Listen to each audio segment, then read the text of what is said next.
안녕하세요. 만화 애니메이션을 좋아하는 카툰아찌입니다. 주변에서 어도비 애니메이터에 대해 처음 접하는 사람들도 있으니까 쉽게 이해할 수 있게끔 만들어 줄 수 없겠냐는 요청이 있어서 고민 끝에 시간을 갖게 되었는데요.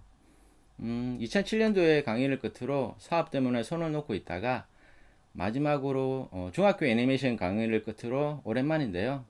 아무쪼록 애니메이션에 관심이 있거나 공부 중인 분들 그리고 처음 접하는 분들에게 도움이 되었으면 합니다. 그럼 들어가 볼까요?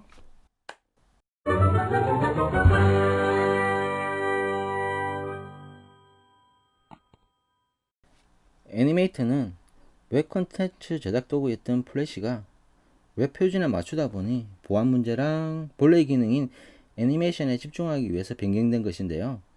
제가 수년간 이 프로그램을 고수하고 있는 이유는 렌더링이 없이 직관적으로 바로 아웃풋을 확인할 수 있다는 것과 벡터 기반의 그래픽 툴이란 것 때문인데요. 어지간한 것은 전부 애니메이터에서 작업한다고 보시면 됩니다. 가끔 효과나 편집이 있을 때에만 에펙을 사용하는 편인데요. 개인적인 생각이지만 2D 그래픽 툴이란 게 어느 하나만 완벽하게 마스터한다면 그 다음은 인터페이스를 익히는 게 문제지 사용 방법이나 원리는 다 비슷하다고 생각해요. 자, 그럼 애니메이터의 사용자 인터페이스는 어떤지 볼까요? 저는 애니메이터 2020 최신 버전이고요. 왼쪽으로 홈과 학습 버튼이 있네요. 부족한 부분은 튜토리얼을 통해 배우시면 될 것 같네요. 자막이 있으니 큰 어려움은 없을 거예요. 새로운 작업창을 하나 만듭니다. 아이콘을 보시면 캐릭터 애니메이션, 소셜, 게임, 기타 등등이 있네요.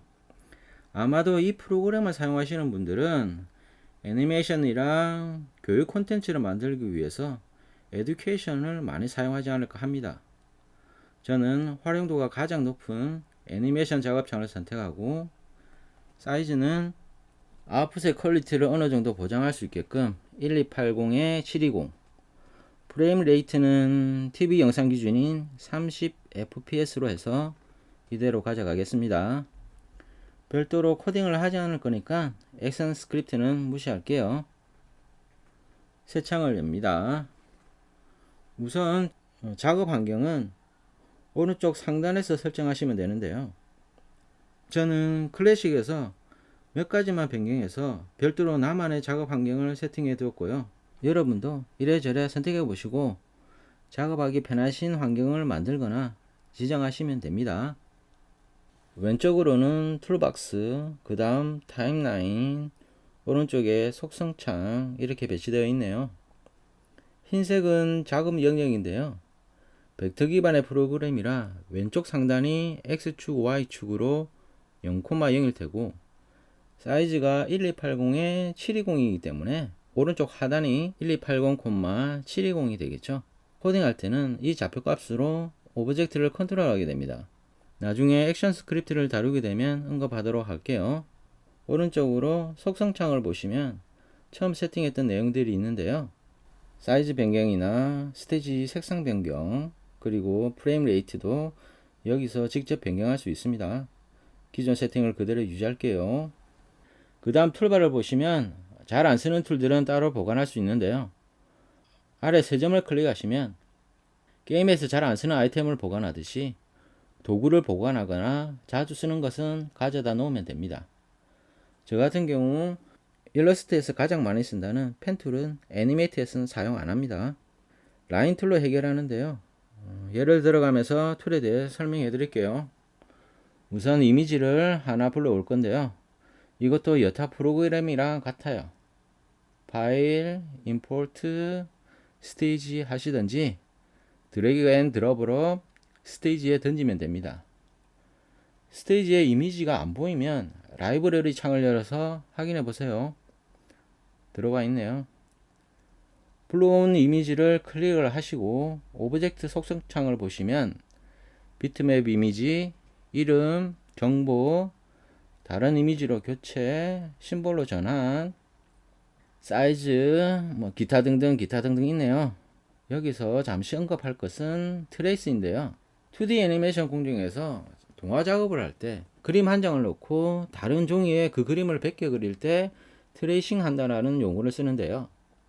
트레이스를 클릭을 하시고 옵션은 그대로 유지한 상태에서 OK 하시면 벡터 기반이기 때문에 도형의 기본 요소인 점, 선, 면 중에서 면으로 되어 있는 상태가 됩니다. 옵션에 따라 형태가 달라지긴 해요. 중요한 건 이미지를 브레이크 시킨 거랑 차이가 있다는 건데요.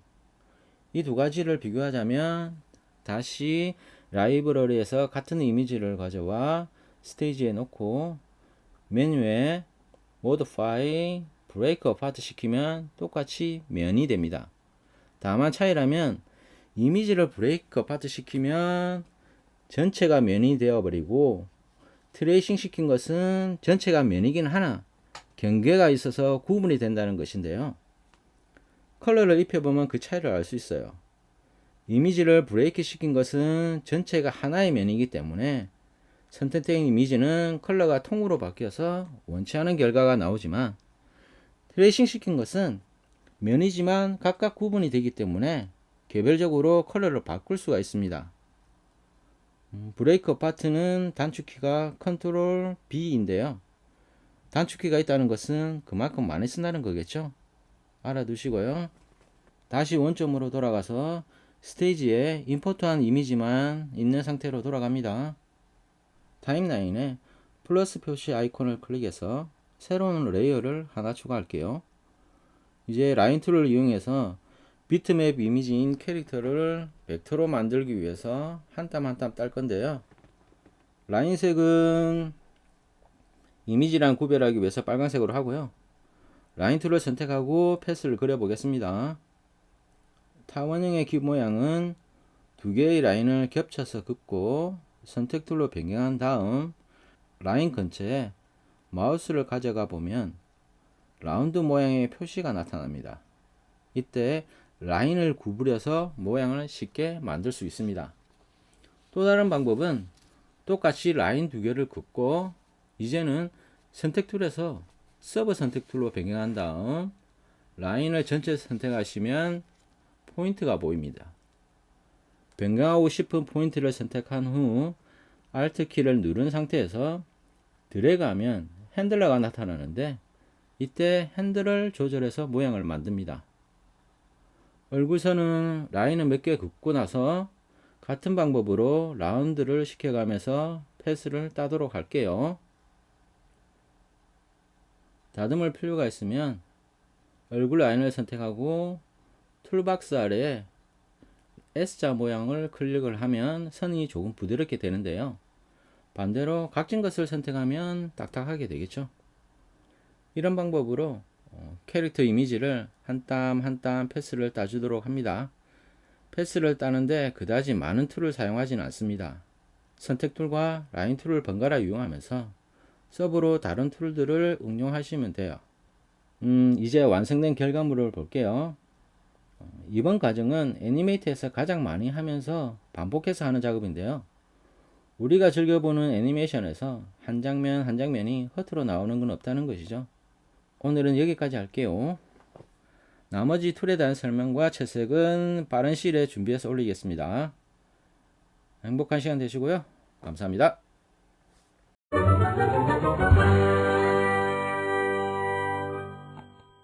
앞선 영상에서 캡처 앱으로 벡터화 시키는 영상을 올린 적이 있는데요.